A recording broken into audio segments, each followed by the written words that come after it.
So guys, just like Mr. Dele Farotimi, they want to silence Ikenga, Ugochinyere. They want to take him out of circulation. There are plans on ground, to start dragging Ugochinyere in an ugly way. So guys, you need to watch this video to see what is happening currently in Nigeria. Honestly, the IGP must excuse himself from this. The Nigerian police must excuse itself from this. I mean, our security agents must not allow themselves, to be used by these politicians who are so desperate for power. Even when they know they've already lost, guess what? They want to pour their frustration on Ugochinyere. So guys, you need to watch this video to see what is happening in Nigeria and how, they don't want opposition to exist anymore in this country. The powers that be. Take a look for yourself. Two parties to expose the plan to murder our national spokesperson in the person of Honorable Ikenga, Ugochinyere. 2 years ago, all Nigerians could attest to the fact that what we witnessed, the carnage we witnessed, the attack on his house, where his uncle and his supporters were murdered in cold blood. His properties were destroyed, and many of his supporters arrested and seriously threatened. Today, we are back again on this same trajectory of tragedy, of repression, of oppression against the number one opposition spokesperson in the country, in the person of Honorable Ikenga Ugochinyere. We have certain information that we want all Nigerians to know today, predicated on a fabricated set of allegations to be made against Honorable Ikenga. And we have to raise the alarm for all Nigerians to be aware of the plan to frame him up on Trump-up charges. And the reasons behind all these attacks against his person are not far-fetched. And these things are predicated on about 4 main points. Now, Ikenga has been very focal on the River State issue with regard to the attempt to truncate democracy in that state by the efforts to create enough crisis for a state of emergency to be declared in that state for anti-democratic forces to take over that state. Number 2 is the fact that the failed attempt to seize and corner the Commonwealth of River State, to seize the treasury of River State by some anti-democratic forces. Ikenga has been very, very focal on these issues. Another area that he has been focal about is about restoring internal democracy in PDP and to scuttle all the attempts to destroy PDP. He has been very focal on that one. And of course, he has been speaking much later about land racketeering in the Federal Capital Territory. He has been speaking very much on that. He has been very focal about that. And he has a compendium of the analysis of the scheme of racketeering, land racketeering in the FCT, which is about to release. It is one of the major reasons why they are now trying to frame him up on Trump charges of criminal activities that are non-existent. Another one is the fact that this man has been at the forefront of speaking for the democratic rights of Nigerians. The anti-democratic forces in this nation do not like his guts, do not like his courage. And now, they are planning to frame him up on the Trump-up charges of bribing of judges. They are saying that he bribed judges. They lost at the appeal against seizing the River State Treasury. So they lost. They are now speculating that he went and bribed judges to win that, for River State to win that case. Ikenga is not from River State, as we all know. He is from Imo State. So why will he go out of his way to go and bribe the judiciary? In fact, it's a blackmail against the judiciary for anybody to even try to frame him up on the charges of bribing judges. If that has been their pastime, as we know, if that has been their vocation, as we know, it is not the pastime. It is not the practice of a person of integrity like Ikenga, Ugochinyere. They are trying to frame him up on the allegations of treason and murder and rape, gun running, arson, and even sodomy. It is that ridiculous. And you will remember that 2 years ago, the same thing happened in Imo State. Just because they didn't want him to win the election, they frame him up. They are bringing up, allegations of arson, of murder, of rape, and co. They brought it against him. So Upholding, he still went ahead and won that election in absentia with all that. So all those allegations fizzled away. Nobody's visiting them again. These ones too that they are racing, they will still fizzle out again. All their attempt now is to keep him silent, to silence him from speaking again. They want to take him out of circulation. They want to get him arrested. In fact, we have it on good authority that there are people that are currently being trained here in Abuja who will come out to confront Ikenga as witnesses to say that he has committed rape, he has committed arson, he's planning to commit reasonable felony and the rest of that. They are doing that. And we want to call on Nigerians and alert all Nigerians and international community that you should disregard any AI-generated evidence against Honorable Ikenga, Ugochinyere, that are likely to be released to the public anytime from now. The plan is at the first stage to create an AI-generated evidence, so-called evidence, against him, to frame him up on these top-up charges that are absolutely non-existent, ridiculous, and absolutely reprehensible. So these are the things that we are calling on all human rights activists, human rights lawyers, the international community, and all stakeholders and people of good conscience of this country to rise up and defend the rights of the opposition to exist, the right of Nigeria to be able to speak against injustice, against bad governance, because all these are tailored towards, towards killing dissent. Nobody wants anybody to talk against what is bad in the country. And then we will not be silenced. The opposition will not keep quiet. And we will continue to speak on the side of the people, on the side of truth, and on the side of justice. All these Trump allegations that they are bringing up against Ikenga, Ugochinyere, are absolutely non-existent. They are ridiculous and reprehensible. There's nothing further from the truth. He has never engaged in anything criminal. He has never engaged in anything treasonous. He has never engaged in anything anti-democratic. He has never engaged in anything that is anti-people. It is the anti-people elements. And all these things are being orchestrated by people who are factional supporters of the FCT minister.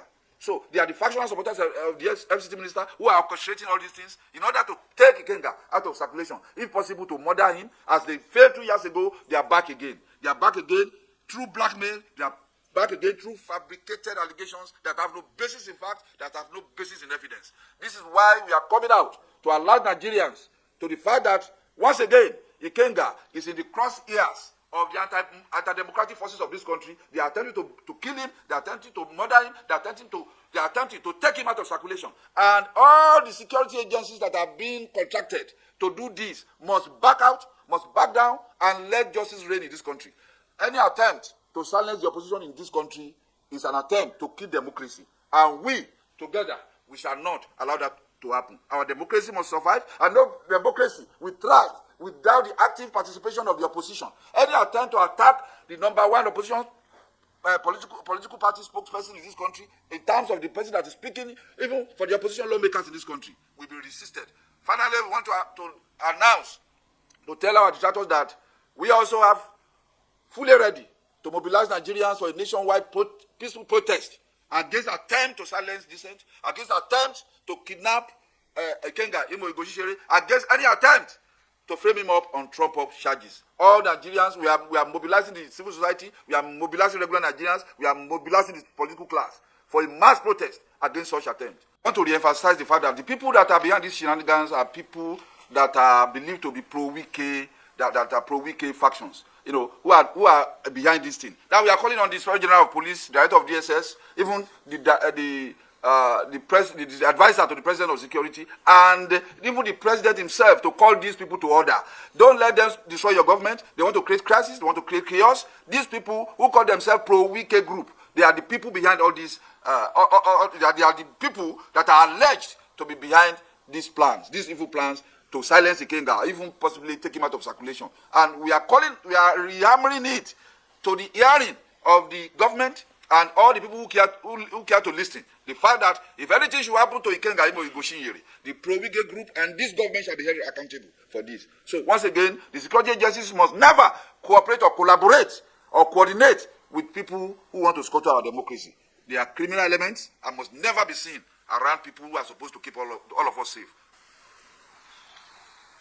I think, for me, it is disheartening that this democratic experiment and experience that we have been enjoying since 1999 has become something that people think that they can hijack and put in their pocket. That dissent, like my brother, Comrade Mark Adebayo, has spoken, but it's the fact that it's the beauty of democracy. It's the beauty of multi-party democratic system. It's the beauty of conversation that will lead to a prosperous and developed society. If you have a society where people want to conduct election, they will attack them in the house, like what happened to Ikenga. They will kill his uncle. People will lose their life, and then he will win election. I know what it is to conduct election. And if you are not popular, you will not have a mandate that you will get from a state where your party is not the governor. So this kind of situation of what is happening is so painful that we will be in this democracy and find out that the allegation there was championed by agents of Imo State government. The allegation included rape, sodomy, assault, murder, terrorism, treason, and all sorts of things. That the then Commissioner of Police in Imo State, CP Bade, was fully part of the plot and even declared the Ikenga wanted. Don't forget, if you watch news very well, you find out that he was declared wanted and couldn't even go to participate in the election. He was elected in absentia. For democracy to take root, we must learn as a society to protect the right of the opposition and speak for ourselves. Because if you refuse to galvanize opinion towards the protection of the right of the opposition, towards the sustainability of the democratic parties that give the opposition voice to be able to criticize, to review, and look at the issue of governance on how it affects our people, then we will have ourselves to blame as we slide into one-party state. All this was stopped him from winning the election. He won the election landslide, and despite all the attack on his person, all those allegations fizzled away immediately after the election, and they don't exist anymore. Election has been over for quite some time, since 2023. Nothing had come up, except until now, when the issue of land racketeering, when the issue of hijack of the democratic institution in Rivers State has now become a subject matter, that people are not taking it as an issue to be able to suppress the views of Nigerians. Nigerians have a right to express themselves. Nigerians have a right to continue to speak for the development of this country. This democracy belongs to no one single individual. This democracy is a collective share that all Nigeria, we are all collective stakeholders. We have share in this democratic experience, and we have the right to speak, just like Ikenga have done. We cannot continue to see and say, no, now their government. This government belongs to nobody. This government belongs to us, belongs to you, wherever you are living, and you must protect the right of those who are speaking for you. You must be able to do that for the benefit of our collective good. That as usual, this too, it shall overcome. And they will also disappear when these political issues go away.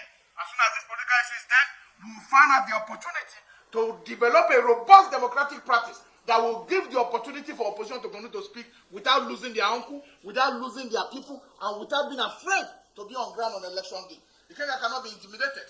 We will not allow him to be intimidated because he has stood for us when we had challenges. We are standing for him when he's having challenges. We will mobilize as much as we can to defend this democracy, to give our young children, our young people voice, to give the elderly voice, to give every community the chance to speak for a just and equitable society.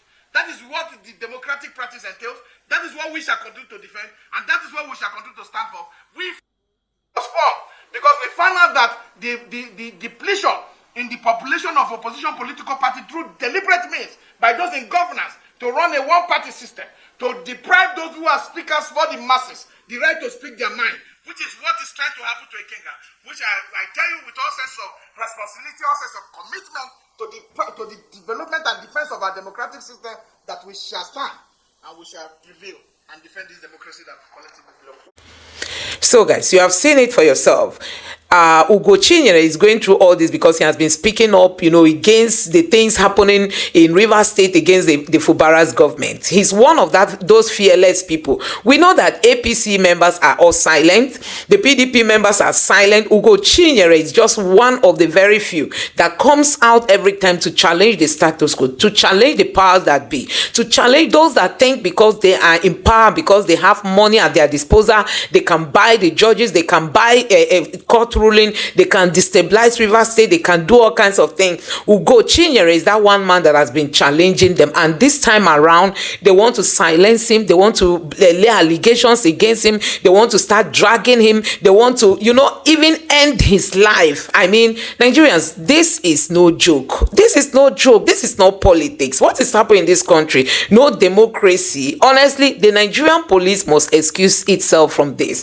The IGP must not allow his name to be brought into this. I mean, the security agents should not allow these politicians to keep using them all the time. In short, we've got enough of this mess. Look at the Dele-Farotimi's case on the table. It's just because of corruption, exposing corruption. That is what we are still talking about, and fresh ones are coming up. So guys, the long and short of this is that the security agents should stay clear from this, and honestly, the police should make sure that they take their integrity seriously this time when, you know, it is being said that the judiciary is the most corrupt. The Nigerian police, please just excuse yourself from whatever these politicians want to do, so that you can regain some level of trust from the Nigerian people. So guys, let me know what you think about this in the comment section below. Please don't forget to subscribe to the channel, turn on the notification bell. Please give this video a like so that YouTube can recommend it to others, and drop your thoughts in the comment section below. Thank you.